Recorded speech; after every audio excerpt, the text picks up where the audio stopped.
Hello, everyone. Hope you guys are doing well. Welcome back to the FPL Script. This is season 3, episode 1, our first episode for the 24-25 FPL season. I'm FPL Fran, your co-host with JD here. Do you want to introduce yourself for the new guest for the season? Yep, great to be back. Hello, everyone. I'm JD, also known as at the red Schadenfreudist on Twitter, and it's great to have the show back on the road, I guess. And hopefully, we will have better and more refined content for everyone. And let's get started. So, I think the first thing we want to discuss, obviously, are the new rules that were introduced by FPL. So, Fran, let's get your thoughts on the first one, which is obviously five free transfers can be rolled at a maximum. Yeah, I think to be honest, people have probably overstated how impactful this is until we actually got the news that you could stack it on top of a chip, which makes it Yeah, more interesting than this sort of type of rule has ever been for any fantasy game that I've played. So we both play fan team where you can do effectively an unlimited amount of roles, but the main change is you were never able to roll them on a wild card. And a lot of people I think have come up with saying effectively the value of a chip has been decreased. And I think that's one good way to look at it. But I think another way to look at it is I think it just gives you even more flexibility in general with any decision you make in the game each game week. And you have to be cognizant of sort of the pros and cons of that, which I quite like. and one thing that I also realized that people were talking about trying to catch as many price rises as you could. So effectively, I've seen a lot of people planning to roll all five free transfers and then potentially wildcard in game week 5, and then in game week 6 you still have five free transfers. So one thing that I maybe people need to be cognizant about is the number of transfers themselves are going to reduce by a lot. So I don't know how the impact of that will be, but I suppose sites like fplstatistics.com will help us figure out if the overall delta or change in pricing is going to be much less volatile compared to previous years. Because the obvious example from last season is game week 8, where there were so many wildcards being deployed that the price fluctuation was actually off the charts. And it was never replicated again.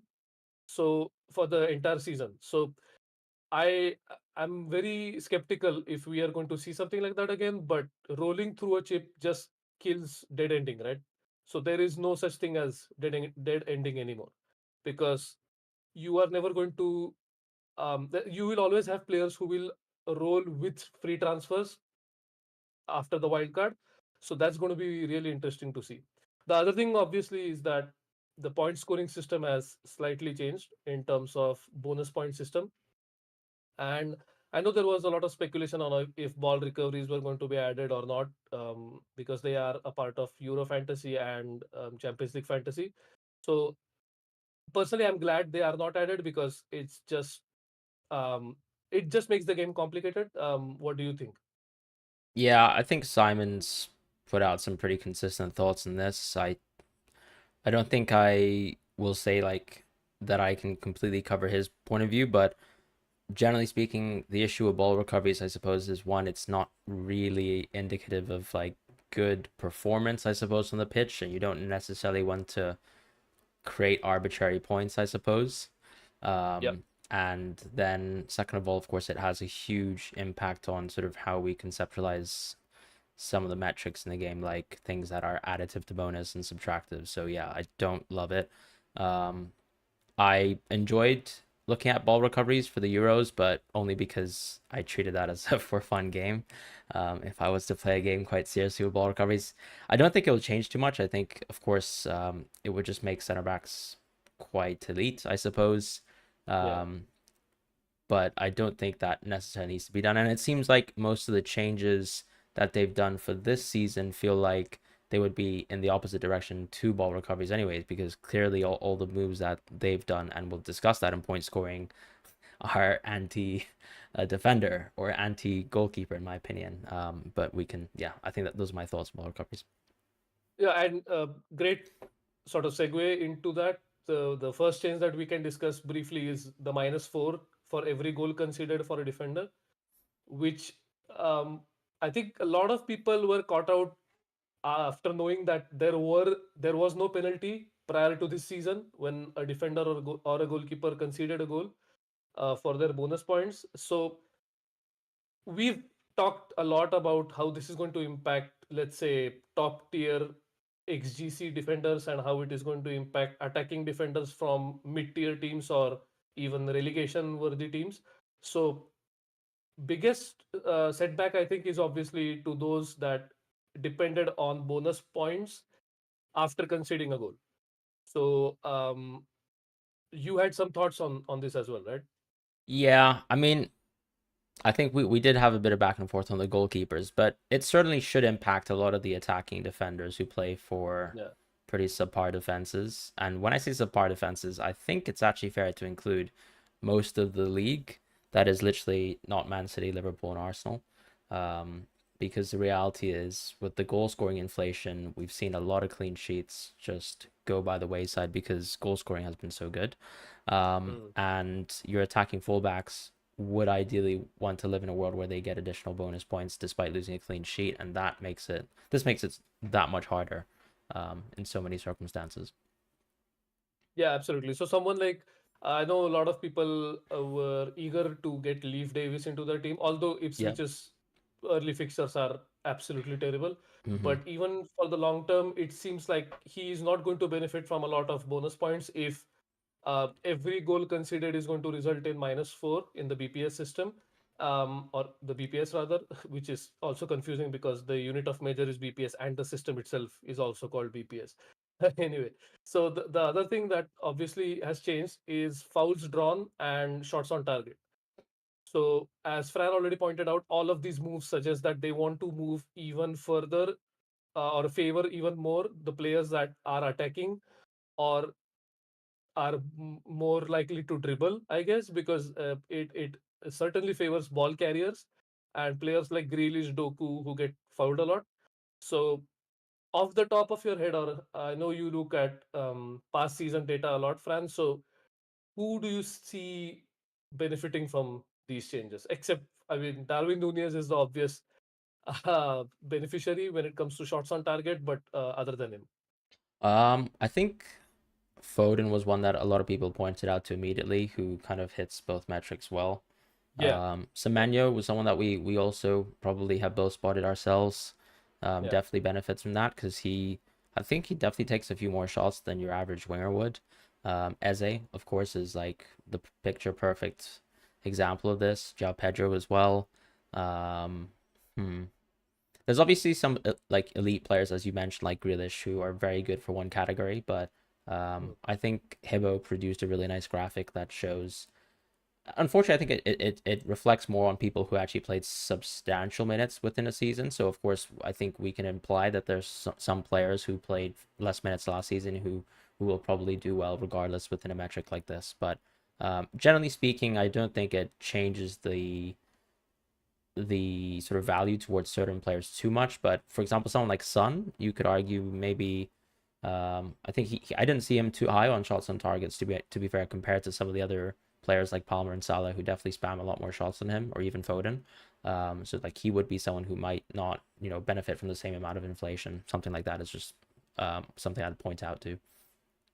Yeah, and actually, the Foden point is really interesting because if you had given me 10 options or 10 chances to guess the top five players who had the most shots on target, I would probably have not guessed Foden Mm, because there are so many strikers who have a lot of shot volume and even midfielders or wingers, yeah. or four wingers, let's say. So, Foden being number two, right, or number three on that list Yeah, is. look, it depends on what sort of data set I suppose you're looking at. I've seen him ranked like two or three. Usually Yeah, he is exactly. behind Salah, Nunez, Darwin, so probably four. Yeah, But yeah. out of And all Watkins, midfielders, right? definitely second. No, Watkins actually isn't too high on shots on target, which is interesting. Oh, I Yeah, thought he was top five. Maybe I'm wrong he there, but could be, but not when I was looking at Hub, for example, on data. yeah, But no. So yeah, all I wanted to point out is you I mean maybe for some people Foden comes to mind, but for me,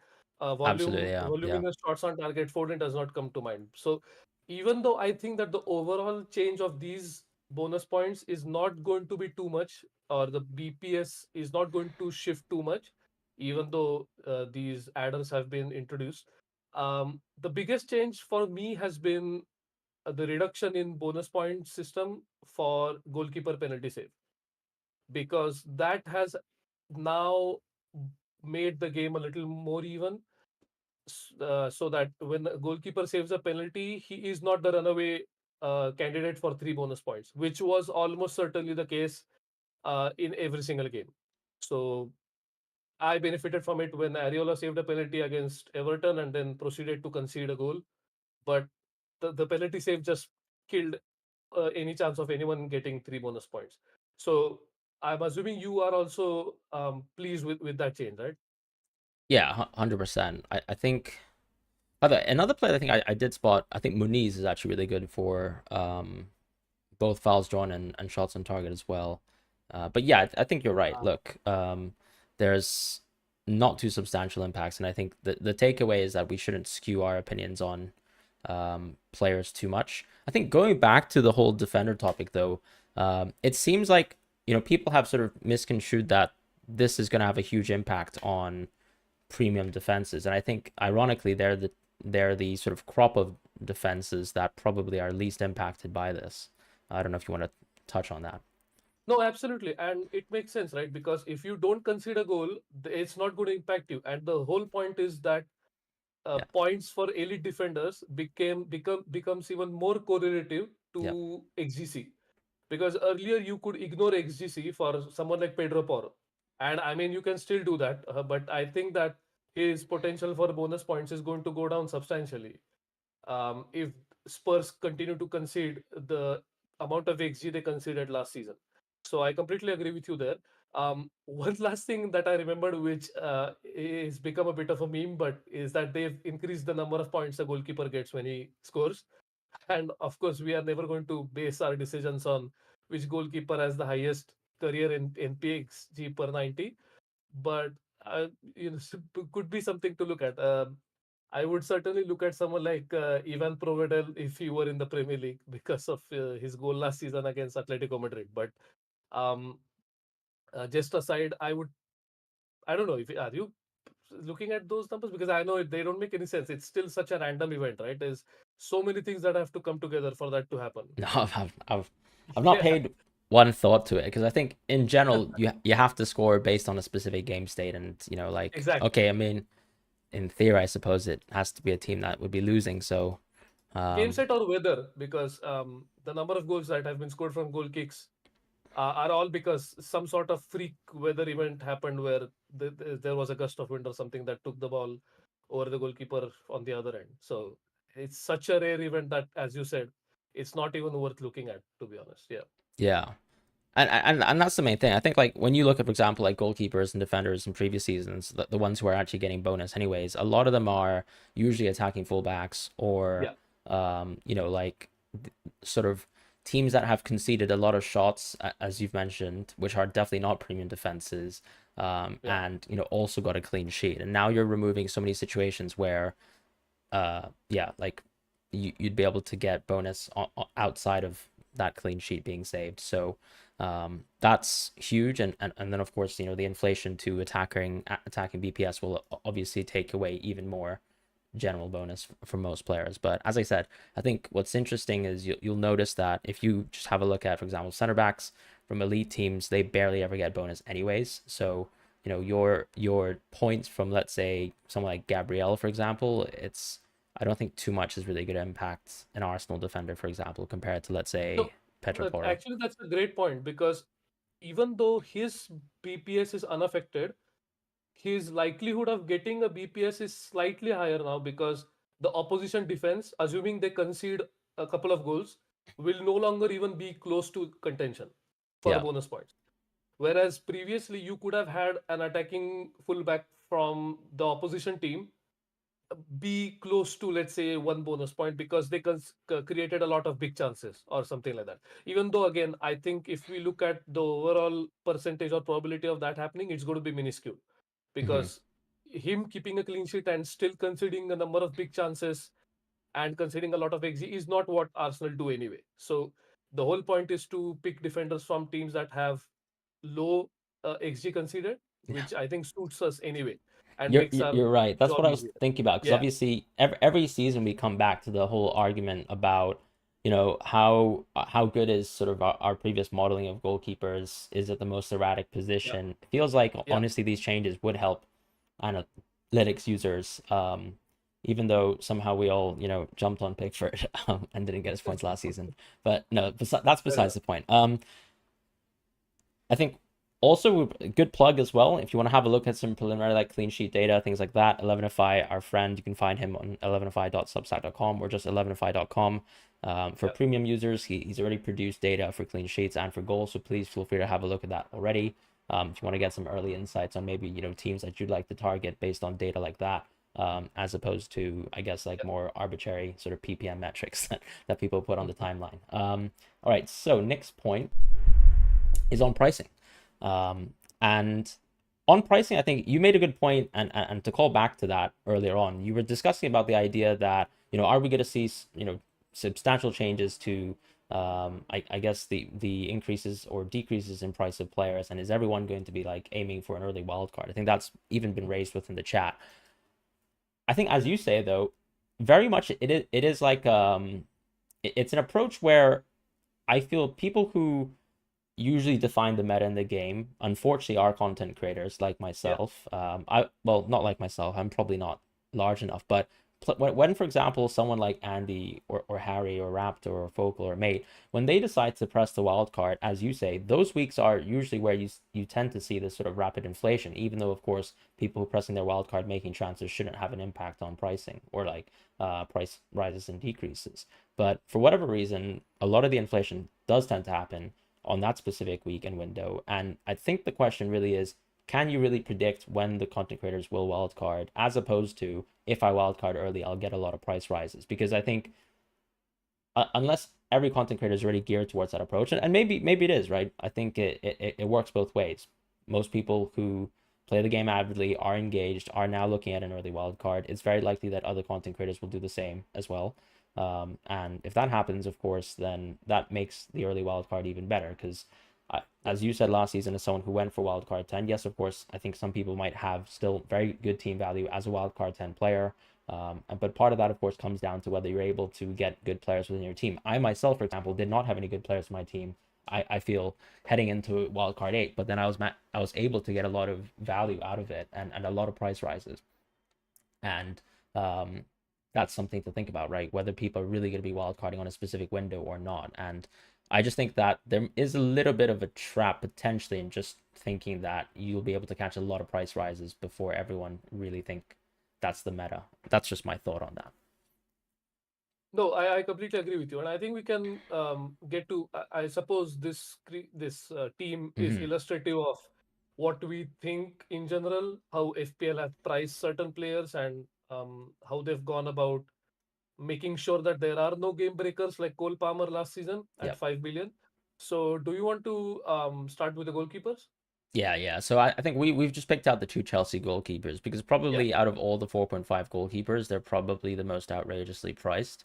You could argue, obviously, that some of the two leading defenses last season, in terms of like Nottingham Forest, Crystal Palace, they also have 4.5 goalkeepers, and I think that would be a great counterpoint. But yeah, generally speaking, it feels like Chelsea goalkeepers are pretty loosely priced, considering as well that a lot of their center backs are 5 million, or some of their fullbacks as well.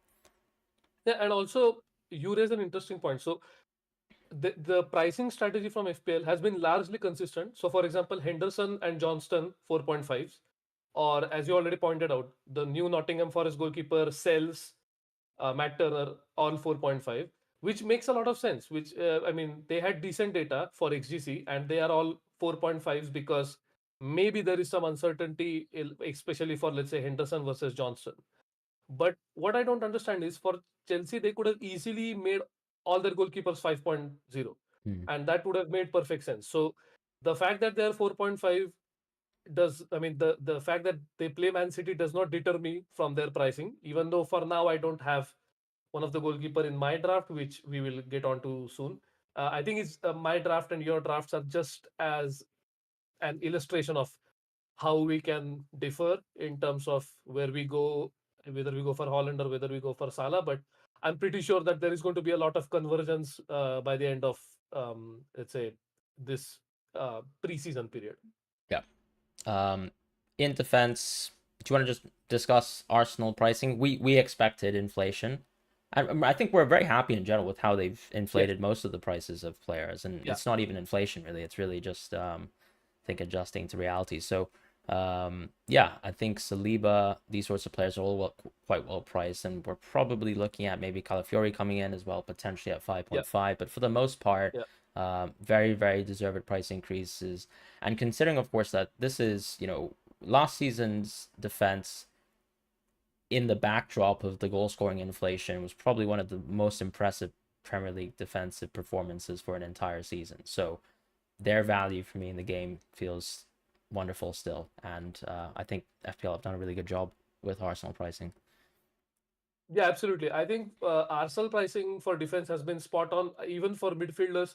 I think Kai Havertz, and we'll get on to forwards, is potentially the only one where they've left a little window open as a game breaker. But Mm-hmm. even with him, there is, I'm not going to say minutes uncertainty because, look, he is obviously the most nailed center forward for them. Yeah, But, they have a lot of options in yeah. attack.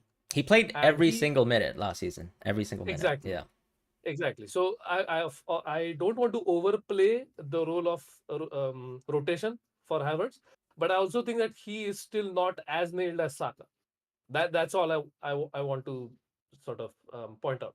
And when we look at other defenders that we have on the screen, I think Mikolenko is potentially underpriced, yeah. and there could be a scope for going for him, assuming that he's going to be available for a game week one, which I think he would be. And the other one is obviously Trent. Uh, Last season was finally one of those rare occasions where we got a much deserved price rise for Trent, and we thought, okay, now this is here to stay, and he is going to hover around 7.58, 8.5 as one of the game breaking defenders. Not game breaking, but he's priced at that in order to not be a game breaking defender. But unfortunately, we have him at 7, and I just don't see how we go without him. Right? Yeah, I suppose the issue with Liverpool is that players like Kwanzaa and Robertson are really well priced. So if there's ever a situation where they become truly nailed within the team, and we're probably still going to get some insights from the preseason that Liverpool will partake in, Yeah, but yeah. yeah, those players also feel vastly underpriced. And I think a lot of people are looking at someone like Trent as someone who's quite expensive because they're now trying to sort of accommodate their draft to some of the other increases in other positions. But Mm, yeah, as you say, Trent, given that he's dropped 1 million price, which I think a price drop was justified, but we probably weren't expecting 1 million. Um, mm. Although, yeah, I think it's fair to say some of the bonus impacts might hurt him a little bit more as one of those attacking defenders who very frequently could have also slipped into bonus, despite losing a clean sheet, which I think that's happened actually multiple times for Trent. So It has. Trent, Trippier, It has. Porro are like the golden childs for that sort of argument. But yeah, um, especially when you have a great fixture run for Liverpool to start the season. He's just going to be one of those players who you would love to start the season with, but it doesn't mean that he's set and forget, which means pricing has in general done a good job. But I think that's also why you can see so many drafts right now with Trent in the team. And I think my issue is that, yeah, Robertson and Kwanzaa, from that sort of context, do feel a little bit underpriced as well, particularly if you can start the season with a double up of, let's say, Liverpool. Yeah, I think Robertson potentially could be that defender who is a game breaker Yeah. because the only reason which you pointed out to me is that is he really going to have his best ever season in terms of minutes Mm-hmm. at his age? Yeah. Um, I think it all depends on the new manager. The uncertainty with the new manager is a lot. And before we see preseason games, I'm just going to go with the default assumptions that Robertson will play, let's say, 60 to 70% or start 60 to 70% of the games, and Trent will start, let's say, 90% of the games. Uh, which is why I'm still opting for Trent as of now. The preseason will help us understand more. Uh, Before we comment on Man City, I think I mentioned Dunk to Fran because I felt like he was underpriced by point 0.5.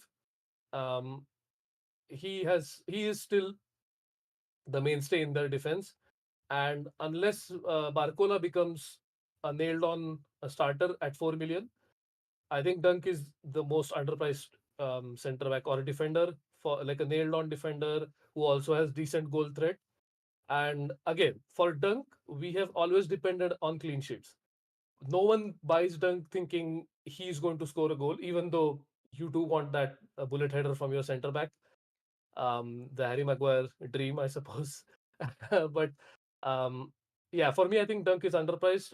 And I want to know your thoughts on City defense. I think, which is probably always the most opinion dividing topic. Yeah, look, I think City defense is always a weird one because they've always priced fairly, knowing that rotation's always going to happen. So Yeah. I feel like whenever you do get a City player who's absolutely nailed, you just know that that player is probably underpriced, if we're being honest. And I Mm. do feel Guardiola could step into that territory.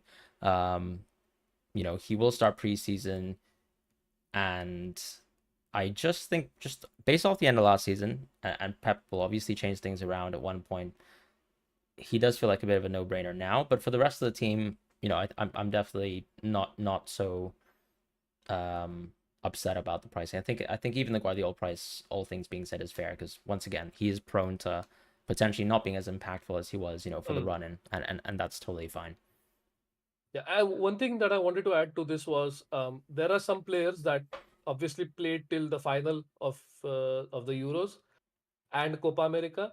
Yeah. So, given the trend for players getting a rest in Game Week 1 when they have played the final of international tournaments preseason, there is a slight chance that some of the players that we are talking about could get a rest in Game Week 1. I don't think Trent is going to be one of them because he's hardly played Mm-hmm. after match day 2. Guardiola got eliminated after match day 3, for example. So players like that are obviously fine. I think we are talking more about players like Saka, I think, who was rested for Game Week 1 after the previous Euros. But the circumstances surrounding that could also be injury related. So I don't know if it is necessarily linked to him just playing until literally the last kick of the game, which was him missing a penalty.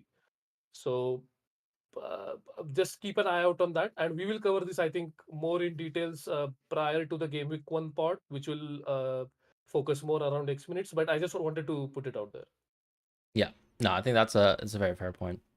Yeah. Well, um, the next position I suppose is the midfield, but maybe just as a rounding off point with defense, I think that's probably the position where we haven't found too many game breakers, bar the Liverpool ones. I would say Yeah. Mikalenko obviously a touch underpriced, but it's not like he's some sort of world class attacking fullback, and I don't think that will change. I think also he was pretty bad for a lot of the BPS metrics, although I do remember last season review was pretty high on his sort of BPS, but that, yeah, I don't think too much will change, and he's like the only odd one. I know you pointed out Dunk as well, but just given that we did end up last season with Everton being a pretty insane defense, yeah, 4.5 feels odd for him for sure. All right, midfield. I think everyone identified Nkunku first, Yeah. but a lot of people are also focusing their discussion around that sort of 5.0, 5.5 bracket. Although having said, just in general, there's a lot of value to be had, between that bracket and just the 6.5 bracket, right? You have Bailey, um, Gibbs White, a lot of other interesting picks, I suppose. And maybe we can start with Nkunku and what you think about him. Um, yeah, So everyone has spoken a lot about Nkunku, so I don't want to spend too much time on him. But the one thing that I am wary of, obviously, is his injury record in the past couple of seasons. Uh, Essentially, since he moved to Chelsea, because he missed the World Cup 2 weeks prior to the World Cup, he got injured, right, in a training camp for France. yeah, And ever since then, he has never managed to stay fit for a prolonged period of time. So I guess my trepidation is related to that. If he can stay fit, he is definitely a game breaker. He is essentially Cole Palmer without penalties and slightly more expensive because Palmer was ridiculously priced after the fact. So I would definitely start with him if we see that he is fit and he's getting preseason minutes. yeah. But I just have a foreboding of last season where both you and I had Nkunku in our first draft, if I remember correctly. Yeah. and then he got injured again, and then we never spoke about him again. If Yeah. I can think back to the, the last season, so I just hope that does not happen again. Uh, as far as other players are concerned, I think the Rogers could be one of those game breakers. Again, subject to minutes, and if he starts in game week 1, which um, all the factors right now seem to point to him starting, and someone like FPL Villain. Yeah. villain, right? Yeah. Yeah, uh, uh, the the best predictor for Aston Villa lineups, also thinks that he is going to start most games, which is pretty good if you want to go for that sort of structure where you have a 5.0 midfielder, and then you can go for three strikers who you know are going to start every game. Yeah. Yeah. What do you think about um Rogers versus like someone like Semenyo? And I don't know if you have any preliminary thoughts on that.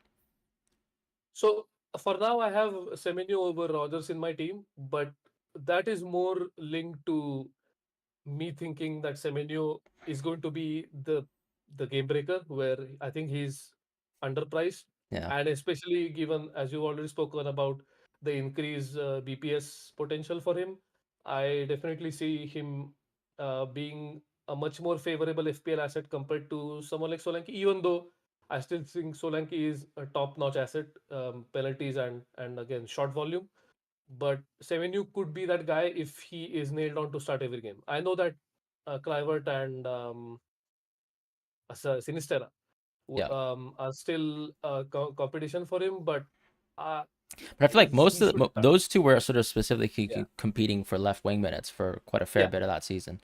yeah, Yeah. yeah, yeah. Yeah. So I'm still a little hesitant until I understand his minutes. Hmm. But for now, I'm going for him in my first draft and subject to what review says, obviously. Yeah. I think what's interesting is when I ran the numbers for people who had played at least sort of 900 minutes last season, I think Semenyo came out um, 20th on shots on target. So that was more shots on target than someone like Cole Palmer, um, if Okay. you're interested. So definitely insane considering that you'd expect mostly strikers to be on that. And for a winger that no one is really thinking about at all, maybe beyond just us, just based on what I'm looking at in the timeline, I think that's pretty impressive. And he's still in and about there with fouls drawn as well. So, Am yep. I sorry? Am I remembering something that didn't happen, or did he actually also play center forward sometimes? Like Solanke as a striker and him just behind him in number I 10. think, yeah, it's a good point actually. So, like, when they were chasing, I think before Enes Unal sort of became a key part of the Yeah, team, you did tend to see a yeah. little bit of that from Semenyo. But then, Hmm. generally speaking, you could probably argue, I think Bournemouth do take quite a fair few shots compared to a lot of these sort of mid-table teams, I suppose. So And that's, Unal is also injured now, right? I So think I he don't is know actually, what yeah. his timeline is because Yeah. he missed the Euros because he was injured, which is he Yeah. would have been the striker Yeah, they I would think have he started had a every game. broken toe, so Yeah, we'll find yeah, out. yeah. Yeah, Yeah. we'll find out. But then, like, okay, in terms of 5.5, yeah, I think there's just a lot of value within those positions, and you'll need to find the value there. So it's nice that there don't seem to be too many game breaking players, but yeah, we've already identified Rogerson and Kunku, so maybe I'm Yeah. wrong on that. 6.5 as well. Look, if Bailey, for example, can reverse the tide of his career and somehow be nailed, I suppose he would be broken too. And then I feel like there's some people who are, just about fairly priced, like Morgan Gibbs White, where, for example, with the start of the season, he has a good fixture run. He becomes someone that you can absolutely consider. And I guess the same applies to, let's say, Alanga or, Hudson Odoi, for example. But generally, pricing for the budget players seem to be quite good. We'll talk about João Pedro in a minute. But Eze definitely does feel like that sort of game breaker in the midfield, like with no reservations to me, um, as long as he stays in Palace. I don't know what your thoughts are on Eze. No, absolutely. I Yeah, know that there were some speculations on him moving to Arsenal, and yeah, if that happens, obviously he is no longer a good asset. But for now, as you already said, I know people have pointed out that Olise leaving does make Palace a weaker team, but it, the impact of a team getting weaker on mm-hmm. individual FPL points, I mean, I would say that it is almost not correlative. Yeah, in a certain way. And also, if you want to talk about Olise leaving, making Palace a weaker attack, you also have to talk about the lack of uncertainty when it comes to Eze taking penalties now. So if Eze is on the pitch, he is going to take a penalty, which was already true to, um, let's say 80% of the times, but now it is just a fact that he is going to be taking penalties every single time. So I just think there is no reason to not go for Eze. I just can't find a reason not to go for Eze in game week 1 Yeah. unless he moves No, I moves agree. from Crystal I Palace. do think there might be a small pen share to Mateta, but that might be it. You know what? I would argue that should always be the case. If you Right. have a striker who is red hot red hot form in double quotes, whatever they perceive as being red hot form, there is always a chance. I think so. You're absolutely right. I would always ascribe some percentage to that, but for the most time, I think Eze is going to take them. But yeah, I think he just does so much that's so positive, and of course the BPS changes also positively impacted him. So Absolutely, just insane absolutely. as a player. Yeah, yeah, Um, yeah, yeah. cool. Now Palmer is more reflective of that general bracket of players, which would be Saka, Son, Palmer, Foden. Yeah. Any thoughts on those sorts of players? Do you think everyone was close to priced well? I think they've done a good job in that bracket in general. I think they've priced everyone fairly. So all of I think Saka, Palmer, Foden, Odegaard are priced fairly. Maybe Odegaard could have been 9, but I'm not going to complain about that. That is nitpicking. I do think Bruno Fernandes is underpriced, but that is just me. Mm-hmm. Uh, Yeah. I don't think a lot of people are going to agree with me because he did not do points last season, but I certainly think he is underpriced for what he is going to, and also because in the latter half or latter quarter of the season, we did see him playing further advanced than he was playing during the start of the season, where he was just playing like a quarterback. He was last line of defense, trying to spray passes all over the pitch. It was not working out. So this new, um, I don't know if it's going to work out. By the way, because I am very skeptical about Ten Hag in general, but Right. I just think, yeah, Fernandes playing false nine almost will definitely be a good thing for points. So I'm going to start with him. I'm possibly going to captain him depending on what draft I go for. But yeah, I think Bruno is underpriced, and Rashford could be if he has great minutes because 7 million is. I think Rashford is going to be perpetually in that cycle of he scores well, gets a big price rise, plays poorly, gets a price drop, and we've seen that, right? You have also pointed that out to me so many times Yeah. that he is actually the definition of a red hot streak where he does insanely well and then he doesn't do anything and then he does well and then he doesn't do anything. So it's just going to keep happening. Yeah. So yeah, hopefully he does well so we I can buy him this season. Yeah, it's interesting because obviously amongst, let's say, Tottenham and United, you've got Garnacho, Johnson, and Rashford, who are all really well priced if the minutes could be good, and it's very likely that that can happen. For Yeah, United, I suppose it's like more Ahmad minutes, couple more Anthony minutes.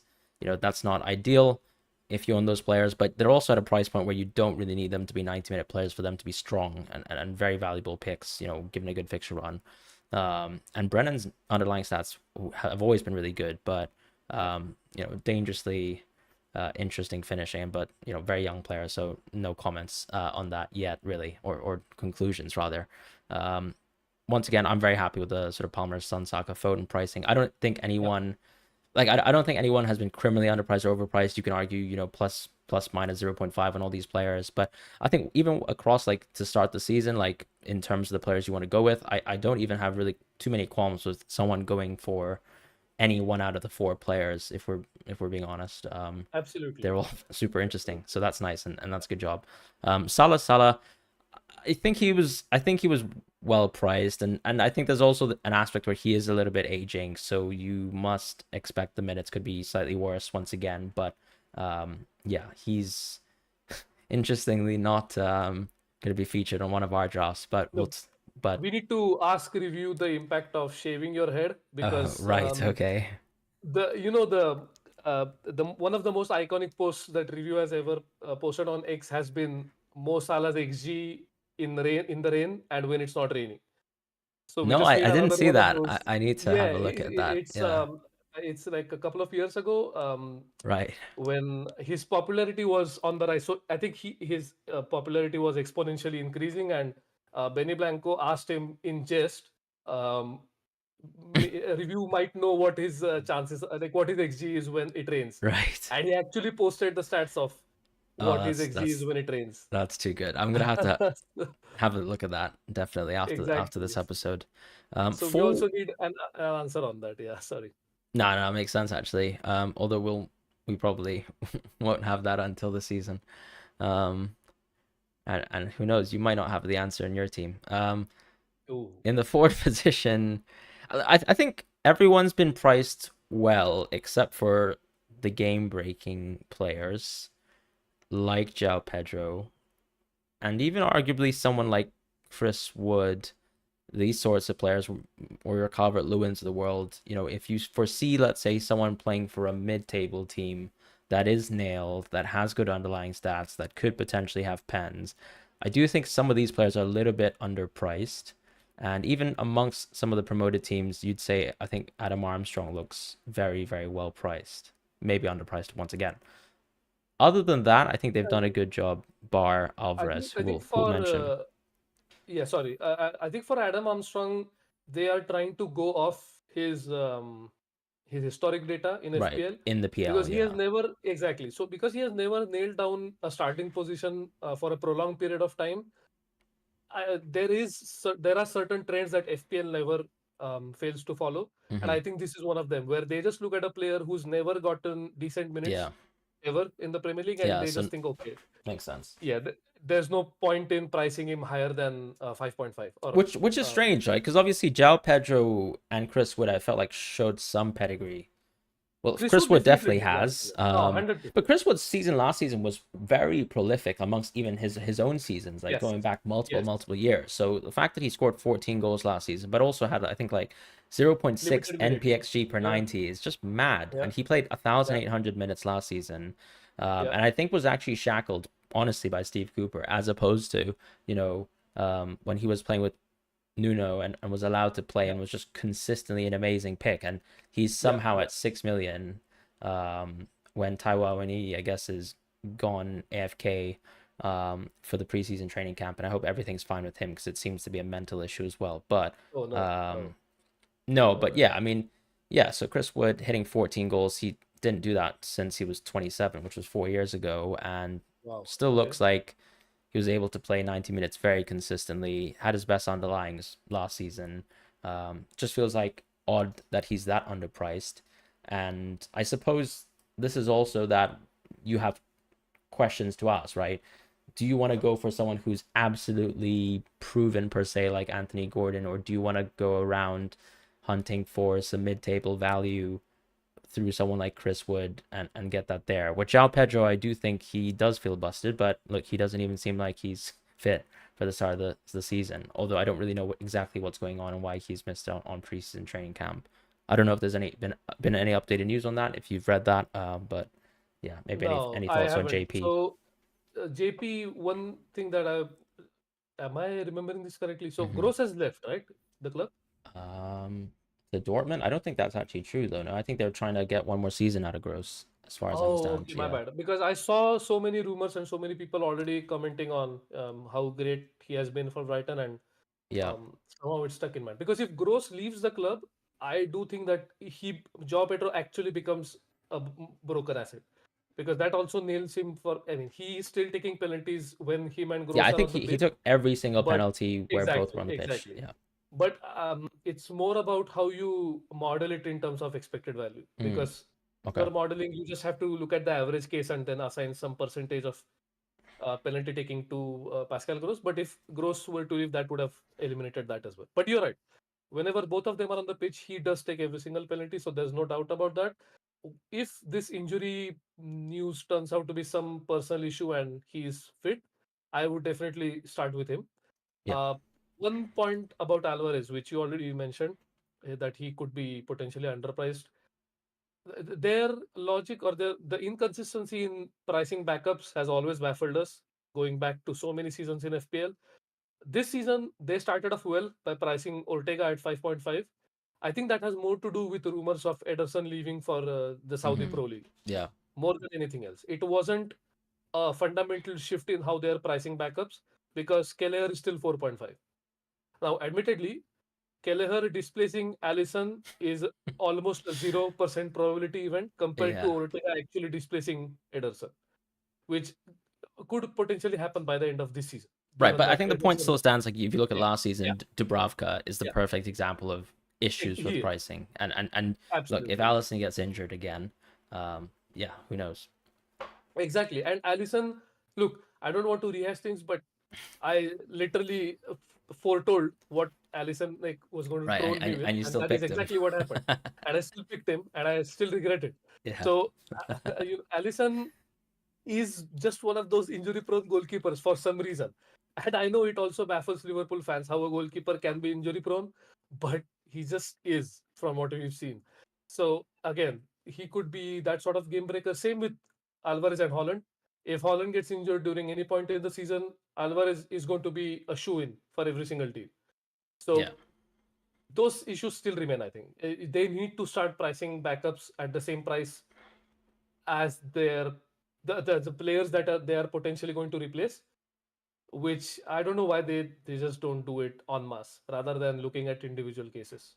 Yeah, I mean, I don't even really have an issue with underprice. I guess that they do want it to be in a world where if Alvarez was starting alongside Haaland, like that's their I No, I get that. I get that. they're So I'm always not saying thinking best case, and yeah, I can I am understand, not but saying it's making still 15 million, yeah. but still he should be much more expensive than he is, I think. It's an awkward situation since Alvarez is one of those players who can very well start in a position where he would be worth Yeah, 7 million, or he's a game breaker, and you have to make that choice. Like whether you stifle the ability to play Alvarez if he's just a winger, or like someone playing in place of KDB, for example, in certain positions like in the pockets, or yeah, you just have him basically on everyone's never buy list for the whole season until Holland just gets a miracle injury. Plus, he might actually leave the club, which would actually I've seen probably that. Yeah, strengthen Foden, I suppose.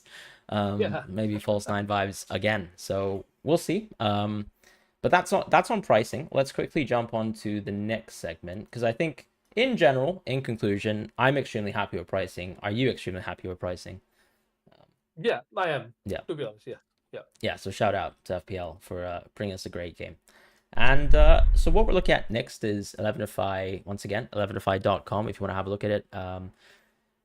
He's given us a fixture difficulty rating model, and it's not objective, as in it's not looking at when Ipswich plays another promoted team, and we're saying that that's an amazing fixture. It's not a 100. So as you can see, obviously a good Ipswich fixture is rated, for example, 41 on a scale because it takes into account obviously team strengths, which is actually Yeah. the best way to look at fixture difficulty rating, because why else would you look at fixture difficulty rating but to do so? Um, Yes. the only thing is you might disagree with the team model, and all I'd ask is make a better one yourself. But honestly, 11 to 5 makes amazing and produces amazing content, so feel free to have a look at his website. Really good projected data, and he does post very often on X, so you can have a look at that, gain some comfort over it, have a look at it, compare it to the market if you want to, and see how he performs. We enjoyed using his Euros content as well, and we're definitely pro 11 to 5. What do you think about the FDR just starting off with? This is obviously skewed towards the first six fixtures. The only thing I'd like to ask is there a form of decay applied to this? No, right? I think No, there's no decay. no, Yeah. no. You know what's funny is I actually have decayed this myself, so I'll talk about that later. But you can get started with what you think about FDR. So the only thing, so the primary reason we wanted to have this up is we don't want to work with color codes and try to help understand which defenders or which forwards or which players we need to go for. Obviously, I think I'm trying to look at his website, and he should also have, yeah, he does. So he also has predicted goals for each team for the first 6 game weeks. Yeah, I think it's So premium now, if yeah, I'm oh, right. it Yeah, is. yeah. Is it? Oh, okay, my bad. So there isn't a demarcation here, which is strange. Anyway, Okay. um, uh, the point is that if we don't separate this into attacking and defense data, attack and defense data, it's difficult to understand which players you want to go for. But I think this is a good overall reminder for yourself. So, for example, the reason we are seeing so many Liverpool players in teams sort of matches up with this, that they have the best six opening fixtures. And again, it's very strange. I'm trying to understand if the five free transfer and rolling through wildcard should make planning short term, or it technically Mm, makes it long term, but you have to make short term moves. It's a interesting. Yeah. really weird meta that we are in now.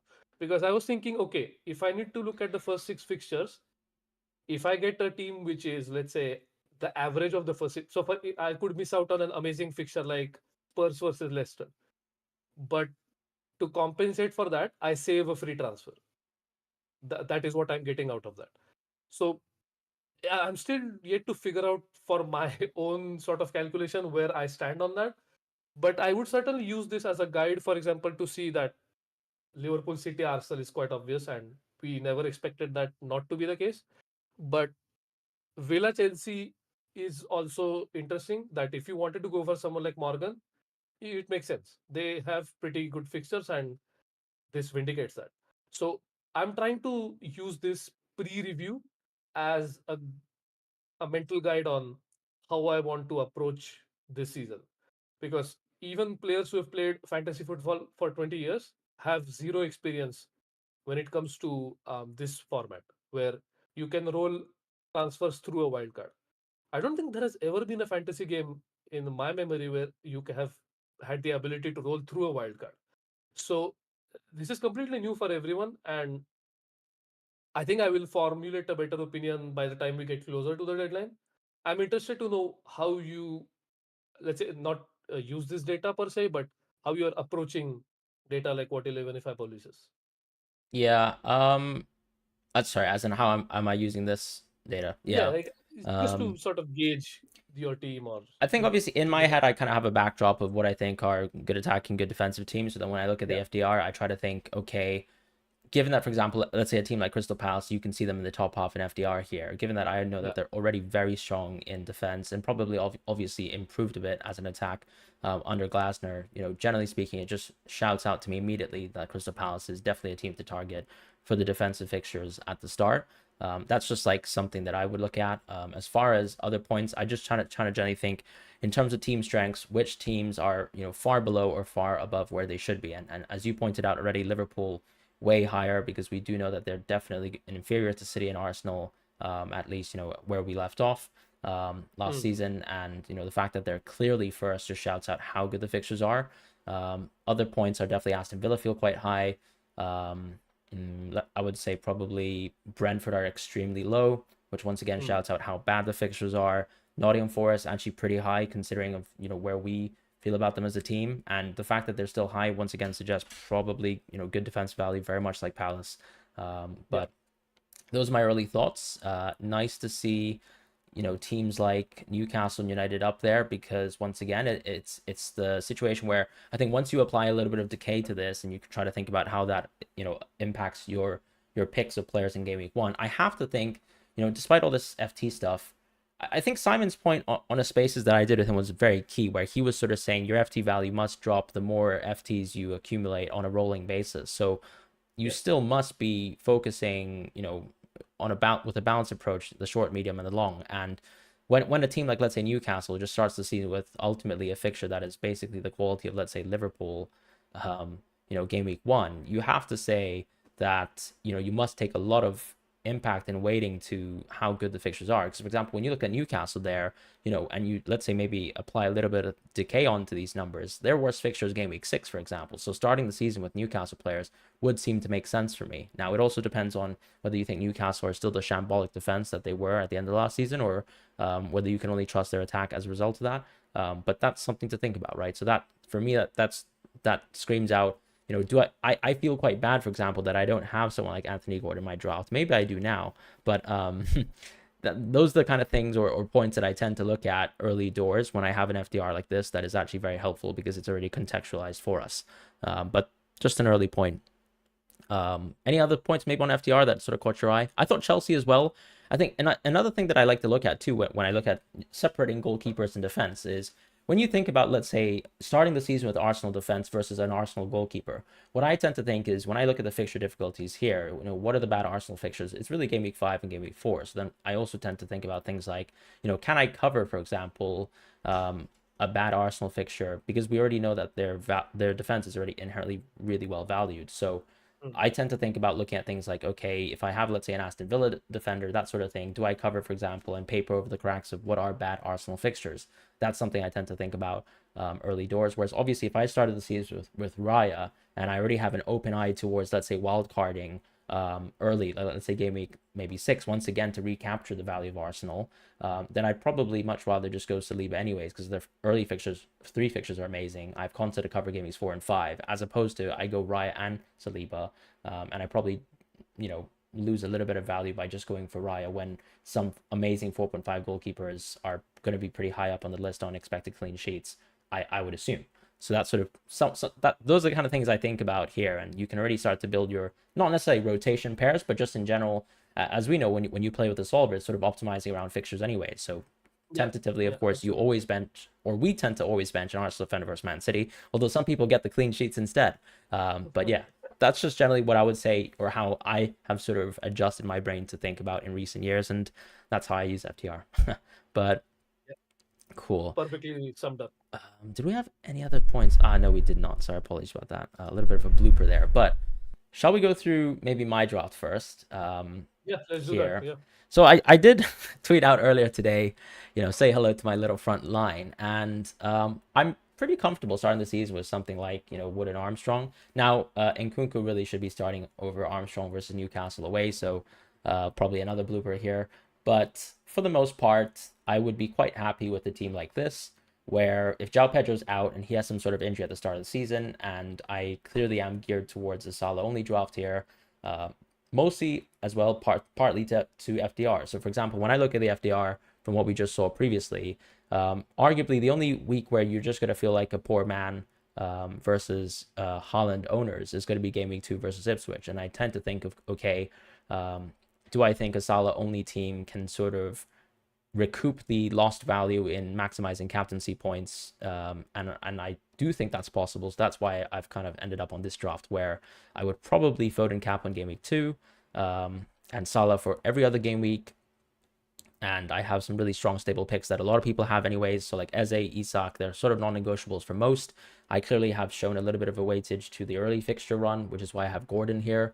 Wood just in general has a great run. And what I really like about Wood too is when I look at a team like Nottingham Forest, who have been historically an awful attack, is that even under Nuno, Wood's XG share for the entire team is incredible. Like 0.59 XG for a pretty mediocre attack just shows you how, I guess, dominant the team is in building chances towards him.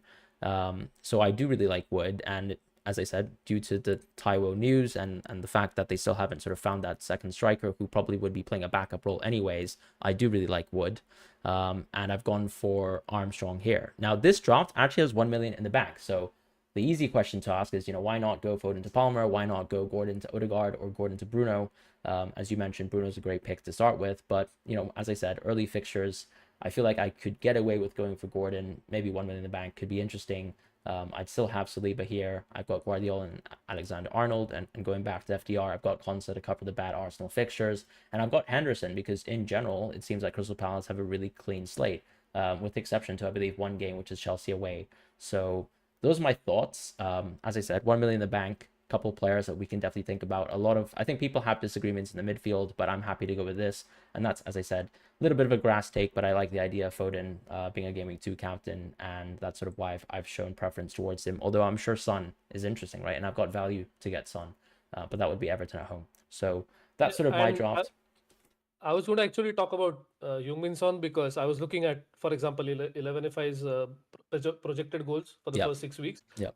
and you have attackers from every team in the top seven, apart from or top Mm-hmm. six, apart from Spurs Yep. right now. So And Arsenal, I that guess. is Yeah.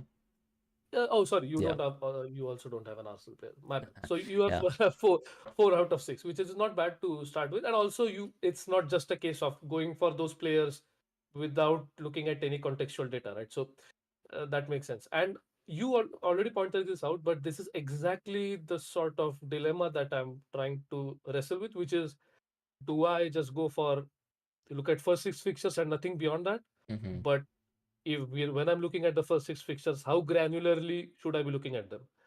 So I think those are the two things that, even with the review solver, the settings you use and especially the free transfer value you use, I think is going to impact a lot of your solutions. Yeah, and the wild card aspect of it, right? If And you're the if you're wild card booking in aspect. that wild card, that completely changes, Yes, I suppose, how the solve would look. absolutely. Yeah. Yes. And it is going to seem counterintuitive because the whole meta has changed. Yeah. So everything that you thought from years of accumulated experience playing this game might not apply at all, and is unlikely to apply. Yeah. So I'm Yeah. the reason I keep bringing this up is because it's very difficult to break out of this mentality of, oh, I know this game, I've played it for so many years. So it's sort of a reminder to myself as well that just approach this as if it were a new game. That's the only way to start the season, I think. Yeah, what I'm almost thinking about with, and I kind of like the concept of the early wild card because you're almost you're dead ending from game week one, knowing that you're Yes, gonna bankroll these yes, free transfers, and then you've got another mini wild card later down the line. So yeah, it's yeah, interesting, and I think therefore, if you are going for that approach, which I loosely am, you kind of have to focus on players like Gordon, I'd imagine, with amazing fixtures for the first five, right? yeah, But people have contrasting opinions on that. Or, of course, you can make the same argument, which is like Odegaard has three amazing fixtures. Bruno also has a really good set of fixtures. But the question for me would be, you know, okay, that's fine, but I still think Gordon is probably slightly clear, and I don't have to force a transfer on Gordon until, let's say, game week 6. Whereas obviously with Odegaard, I might have to transfer him out maybe game week 4 if I wanted to do so. So yeah, those are the kind of yeah. things where it's like you could, I suppose, as long as I think if you plan maybe 5 to 6 game weeks at a time, and then you also know that you're rolling for most of the time anyways, that's sort of what I'm working with on this draft concept. But Hmm. yeah. No, that makes complete sense. Should we move on Yeah, to yeah, my draft? Because absolutely. I Let's go for it. have a lot of things to say. We have a lot of players in common anyway. So, Hmm. for example, our defense is exactly the same, the starting defense at least. Yep. And even on the bench, I have Dunk right now, but that was just to illustrate his value. In my first draft, I had Konsa to begin with because I feel like their fixtures are much better, and I would rather have Konsa in order to rotate with someone like Saliba or someone like Guardiol if needed. Uh, I think Henderson is a point of contention now.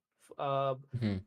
Whoever is going to be the goalkeeper for Chelsea, I'm likely going to go for them, despite having Holland, which is the obvious difference in our teams. I've started with Holland in my team because I was trying to see what sort of compromises I have to make. And as you can clearly see, I have Jota instead of Salah because the team you get with Salah and Holland in the team, I find it atrocious. There's a lot of players you need to leave out, and I'm not willing to do that. Other than that, I think Isaac and Armstrong sort of pick themselves, assuming Joao Pedro is not fit. And Semenyo I have in my team because he's the one player I identified straight out of the gate that I wanted to go for him. But if Morgan Rogers is going to be a shoe in, I might change based on that, change the team based on that. And the fifth defender, I mean, it could be anyone, honestly. Any 4 million defender, because I frankly have not seen a single 4 million defender who stands out. So Bednarek is in for now because I've seen him play for a long time, and if he scores -7 again, I can at least look at it on my bench as a third sub. I don't know if you remember that game. You must remember it, right? Yeah, yeah, I do. Yeah, yeah. Any sort of reason for Bednarek, I suppose, or That's, as I said, it is just a 4 million defender. It yeah, could be yeah, anyone. I could have, if we know who the fullbacks are going to be for Southampton, I could go for one of them. So a lot of defenders at 4 million who could potentially start. I have just started with Bednarik for just to select one of those players. Yeah, makes sense. Yeah, and also sorry, one sort of tidbit on Fabianski. The only reason I've gone for him, and I've already explained this to Fran as well, is I looked at all the goalkeepers, and the goalkeeper I think is most likely to get injured, which is still a very small probability, is Areola. And if that happens, then Fabianski will step in. So yeah, it's only for that reason. I don't think there are any 4 million goalkeepers who are going to start. So I don't see the point in having rotating goalkeepers. Yeah. Yeah. And I think also another thing that I've noticed too with the 4.5 pairs, there aren't really any evident ones, because I think I've seen, for example, before the Verbruggen injury was announced, a bit of Verbruggen, maybe Sanchez, but really you're just covering Chelsea game week 1, Yeah. so Yeah. yeah, it Yeah. doesn't feel great. And obviously, as we know as well, just a gigantic drop off in quality of defense. So if you're gonna start to spend even more money in the defense, I mean, might as well say hello to your man Raya if you're gonna spend money on goalkeepers, or maybe even Allison. Who knows? If you're just gonna target the early fixtures. Um, Yeah. Great. Absolutely. So I think that's it for the early part. Any other sort of maybe final comments you want to go with, as a little bit of a conclusion or just a note on preseason? I mean, we could look at any chat questions if we think they are. If we haven't covered something that the chat has asked us. If you Yeah. want to go through Yeah, that. absolutely. Let's do that. Yeah. Team IDs. Yeah, good question from Priyansh actually. Yes, I forgot about that. Yeah, what the, is your team ID? the early bird gets called the bigger nerd, Yeah, is what I had phrased it in our show notes. So I ended up with 5,045 this season, which right. is my season has already ended. Oh, it's over. So Yeah, yeah, you've just it's over wasted already. so much time. I know, right? Yeah, that extra digit. Well, I had four Wow. digits last season, but they were nice to key in. Technically, I have the same sort of, you know, You had 2 digits last season, yeah, right? and I still have Technically. two as well, two and six. So I got 266. Really happy with that. So Nice. that's a minor W this season. I did make a mistake. I got an auto refresh extension and forgot to turn it off. I don't think I would have had the time to turn it off because that's like three buttons, a lot of mouse space.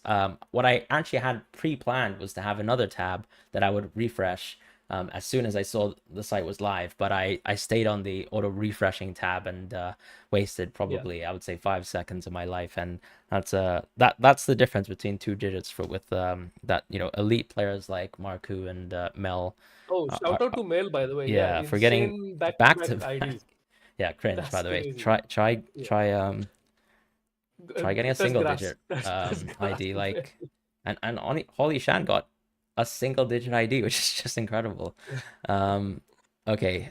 Ryan says, does this make an early wildcard viable? I think you could, once again, I feel like a lot of us have some preliminary thoughts on this, and Yeah. we might think about this a little bit more deeply. And hopefully, of course, when solvers come around, or when we start to, and I think another thing too is I imagine there's always going to be a little bit of a hindsight optimal as well with it, and also the question of if your team's looking amazing, do you still have the wild card, that sort of thing. These sorts of things I think will come up. And it seems like a So, lot of people have lots of different drops, right? So for example, if you start, let's say, Holland plus Salah, or you start Holland only, or you start Salah only, I'm sure your decision on whether you want to wildcard or not is going to be colored by a lot of the impacts of your teams and whether you're already getting price rises within the team structure that you have. So you can be flexible.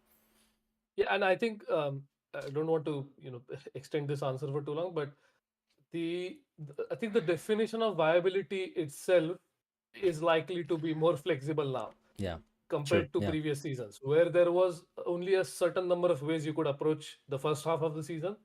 So yeah, the answer is yes, but the draft or the nature of the team itself is certainly flexible right now. exactly. Which is why I think it Yeah. might end up being quite results based in terms of, are you already Yes. getting price rises, as I said. Yes. So that could be interesting. Yeah. Yeah. Yeah. Slytherin's nice to see you, and obviously Mark as well.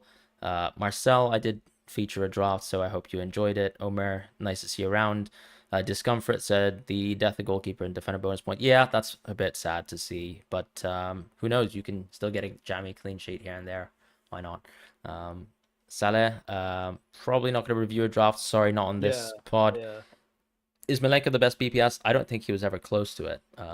I didn't see any bonuses that he was getting last season, unless he's I think amazing he at shots did on get target. some in some of those terrorist Because clean I, sheets that I he kept. I thought he had roughly ended up with similar bonus points to Tarkovsky and Branthwaite. Tarkowski, Yeah, absolutely, absolutely. So yeah. if you want to compare it to other defenders in Everton, yeah, yeah, I do Right. I agree with that. guess Yeah, I guess it's a question about price points. We do agree Mikolenko yeah, is seems yeah, yeah, very, very well priced or too yeah. kindly priced. Luis says thinking about going no Holland, but changed his mind last night. Yeah, I think a Holland plus Salah squad ultimately is going to have some compromises. Yes, of course, it seems like you can get some value from players like Rogers, Wood, João Pedro, Armstrong, etc. But you're going to have to still ask yourself the question of whether you want to drop that additional premium defender or maybe even like a what I would call a subprime midfielder, which is like the Saka, Sunfold, and Palmer bracket. Because even for example, starting Salah plus Holland, you are already basically inserting yourself into an inflexible position, or at least okay. Yes, of course, it's nice that Holland is an easy drop down to anyone else, or Salah is an easy drop down to anyone else, but your ability to maximize that value, I guess, immediately will take some time. And it once again reminds me of that when Holland got injured situation Yeah, when we, yep. it took me 2 or 3 weeks until I actually was able to spend the money, which, takes Yeah, because time. the replacement is easy, but the rest of the funds need to go somewhere. So I Exactly. that is a fair point, absolutely. And also it would leave you with so many free transfers short of the rest of the field that it almost seems not worth it. Yeah. Yeah.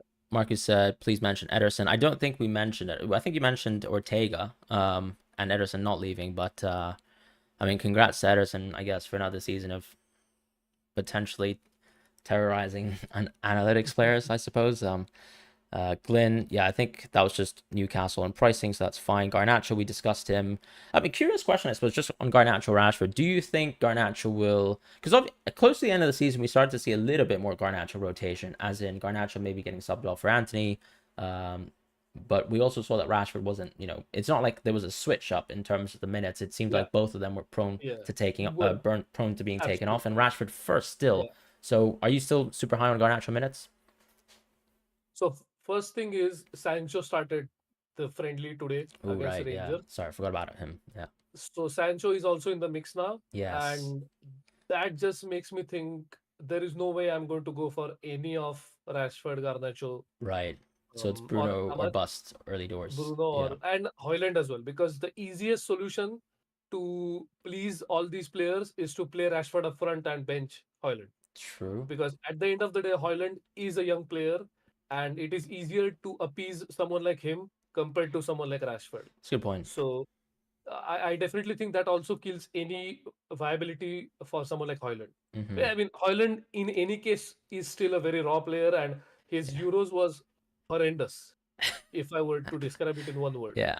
Although it was nice to see Ericsson play well, so Right. he will continue to be that bit part substitute, as I think will be Casemiro if we manage to sign Ugarte.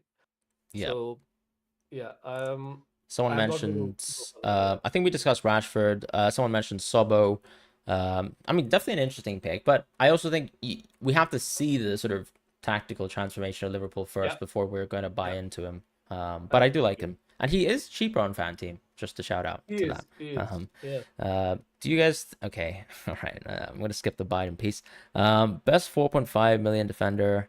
Um, I think objectively over the course of the season, early doors, I'd say Mikolenko, but for the start of the season, I tend to think Konsa because of fixtures. But I also think if you just think it's Anderson, because of just defensive strength, I actually think that could also be one of the answers. I've missed out on Burn, and we did talk about Newcastle sort of opening yes. strength, but there's also a bit of buy-in that you have to do. You have to believe that they're going to hopefully return back to some modicum of good defensive baselines. Or they basically settle between the two outliers, Yeah, so that's true. Good they point. won't be as good or as bad. Yeah.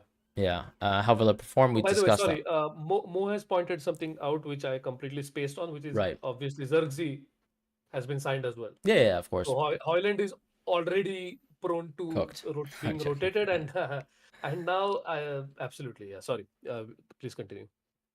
Oh no, yeah, I wasn't going to speak on Xerxes because I imagine that unfortunately this is the best situation for Hoyland's development anyways. Like he really shouldn't be playing Yeah, yeah, yeah, every absolutely. minute. Yeah, There's too much pressure on him right now, and yeah, I mean, I was not happy with just the Xerxes signing, but everyone else coming in now. Hopefully, Ugarte does come in.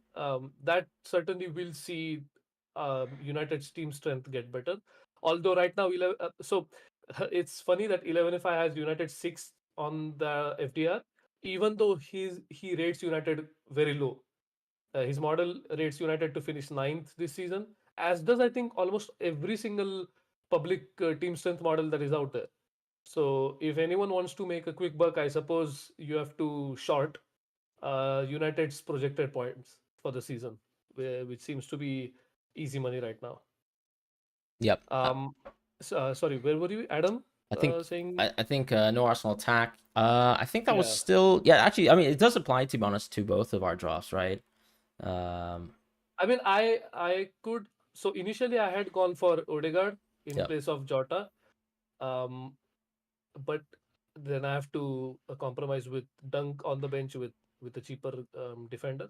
Got you. So yeah, it can be done obviously, but I just feel like this is the best I could come up with. And Havertz could actually be the solution. So I was talking to Fran that I'm most likely to go without Holland anyway. So the solution would be to go from Holland to Havertz and then go from, let's say, Jota to Salah. And then I think I'll still be left with a lot of money, which I'll have to see where I can invest. And not a lot of money, maybe like 1.5. Hmm. So I'll have to see where I can invest that. Maybe Yeah. as you pointed out, Raya, but there are some other alternatives I think that could be better.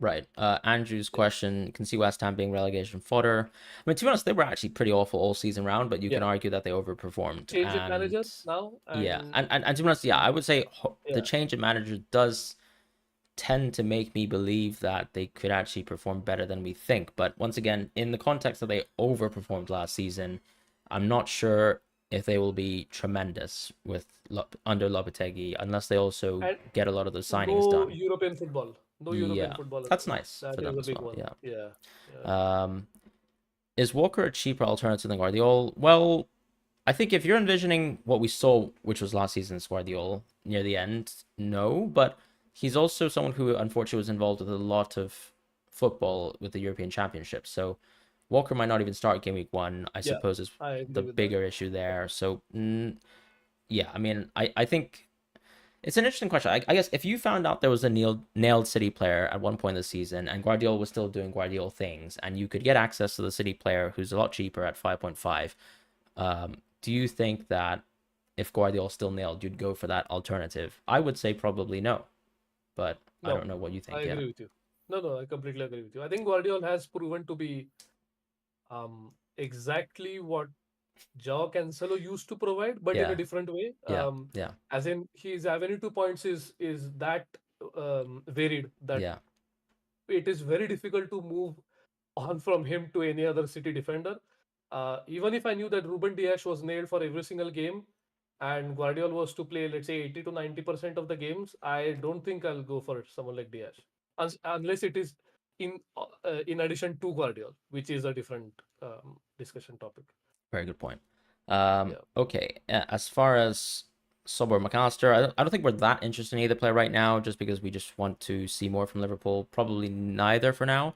Early wildcard would be great if you plan to dead end to game week 4 or 5, and that's sort of the discussion point we had. So I think yeah, that's been covered. Sober and Kunku, I think definitely Kunku for both of us for now. Once again, 100. minutes dependent, Yeah, but it's just about how insane Nkunku can be a pick. And obviously, look, if Sobo moves into some sort of 10 position, that's different. But um, the baselines I think for Nkunku historically as well are just that much more insane. yeah, So yeah, Diallo Zirk's in the mix. Yep, Cucurella with the Euros. I think Cucurella is priced exactly where he should be. It's not like he's a super attacking player, right? Yes, of course he got a great assist, and I'm so thankful that he did, and you are too. But yeah, that doesn't mean anything about him, I guess, as a football player in FPL because ball recoveries are gone, and ultimately he's not that attacking a fullback. He's very good, I think, in a footballing team, but once again, when it translates to FPL, He's not some sort of game breaker. He's not on set pieces, and yeah, for that reason, I don't think Kukurea is that interesting whatsoever. Yeah, I have to pat ourselves on the back on this one because we had always insisted that he should be starting for Spain over Grimaldo, Hmm. and I'm glad that's exactly how it transpired Yeah, because first of all, he is a better left back, and secondly, hopefully this reinvigorates him and his career at Chelsea because if he can be the nailed left back, then at least he is up for consideration. I know exactly what you mean that he isn't as attacking as so many other defenders, so we are unlikely to consider him for now. But um, could be when they have a purple patch of fixtures, yeah, we could look at them potentially. Given that we have so many free transfers to roll now, we could make that choice later down the line, I think. yeah. I think Yeah, the point too on Kukurea is just about what we've seen from his career. Um, the point isn't that like yes, of yeah. course you could employ attacking fullbacks in your system, but can the player maximize on that, and how much progression would Kukurea have to do for us to really consider how impactful he is? I think is the bigger question here. It's like But it's like Benji, me. I It's think he's sorry. saying Maresca plays attacking No, I fullbacks, get which that, is and I think yeah, exactly, which is a fair my point. comparisons, for But example, like someone like we love the fullbacks for Tottenham, but it's not like you'd love, let's say, Romero playing in an attacking fullback position. So that's just my point. I think Kukurea, for what I've seen from his game, doesn't seem to be that sort of extremely expansive attacking fullback. And maybe it's because he's been shackled his entire career. I'll happily be wrong on that's that. what I But was we need going to see to. that Yeah, yeah, basically is the main yeah, yeah, thing yeah. before we jump to that conclusion that he There is that isn't enough expansive. Yeah. evidence. Yeah, there isn't enough evidence because he has never played in a consistent spot Yeah. for an extended period of time where we can say, okay, this is now predictive of his future returns. Yeah. That is the only point we're trying to make. So the uncertainty is wider. The uncertainty bars are wider for someone like Kukurea. Yeah. I think well, all I can say is the one season he had in.